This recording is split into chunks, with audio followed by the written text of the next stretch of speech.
I left quietly after her affair. 1 year later, she returned to my door carrying a baby I'd never seen.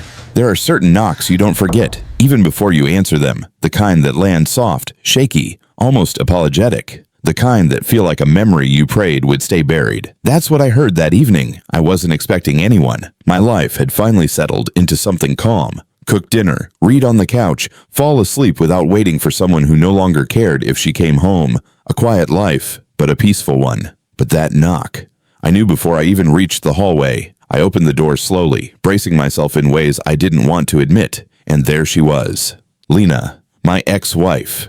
The woman who shattered our marriage with one whispered lie and one long hidden affair. She stood on my porch wearing an oversized coat, hair messy, eyes red and swollen like she'd been crying for hours. But none of that hit me as hard as what she held in her arms. A baby, wrapped in a soft yellow blanket, small, sleeping, completely unaware of the storm wrapped around this doorstep. For a few seconds, my mind couldn't connect anything. My eyes flicked between her face and the tiny child clutched to her chest. "Jake," she whispered, voice trembling. "Please, can I come in?" My heart hammered against my ribs. I didn't move. I didn't speak. She lowered her eyes.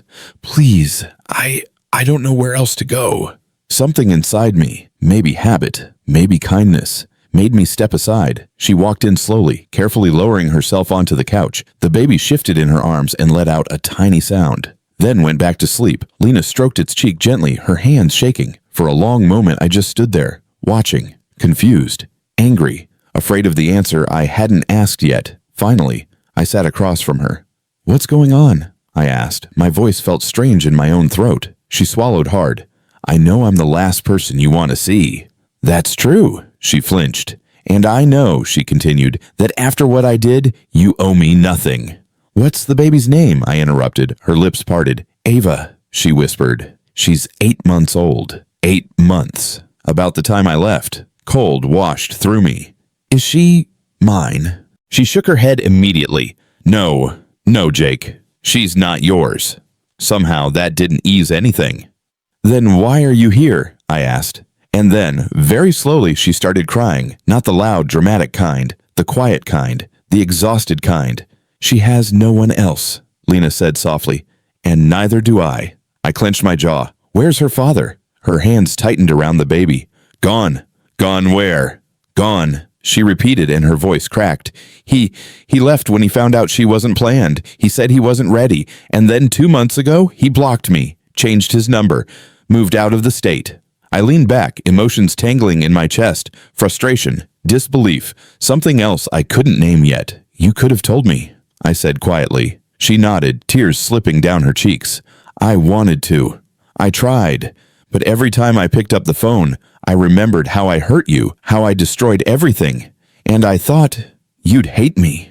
"I did," I said. "For a while." She wiped her cheek with the back of her hand. "I know you don't owe me anything. I know showing up like this is insane. But I didn't come here for help with her. I came here because—" She broke off, voice trembling.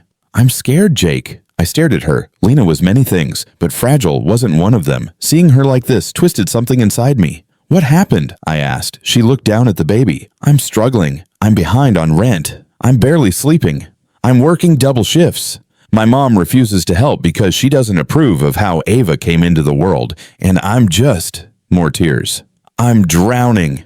Silence stretched between us. "She's innocent," Lena whispered. "She didn't ask for any of this. And I didn't know who else to turn to. You were the only person who ever took care of me when I fell apart." I looked at the little girl. Tiny, perfect, calm. She had soft brown hair and a tiny button nose. She didn't look like her father. She didn't look like Lena. She looked like herself. And she somehow softened the whole room. "Let me hold her," I said. Lena hesitated, then gently passed Ava into my arms. The baby stirred, opened her eyes, big, soft, gentle, and then settled quietly against my chest. Something in my chest loosened, unexpected, deep, almost painful. I looked at Lena. She watched me with the kind of look I hadn't seen since we were young, full of fear, hope, and regret. "Jake," she whispered, "I'm not asking you to come back. I'm not asking you to fix my life. I didn't want to face this alone." I took a slow breath. "You won't," I said at last. "For her sake." Her face crumpled in silent relief. Not because I wanted her back, not because I still loved her, but because the little girl in my arms deserved safety, warmth, and a world better than the mess she was born into. "I'll help you get back on your feet," I said quietly, "but this isn't about us. It's about Ava." She nodded, tears falling again. "I understand." In that moment, I knew something clearly. I didn't let her in because of our past. I let her in because of Ava's future. And maybe, just maybe, that was enough to start healing the parts of all of us that had been broken for far too long.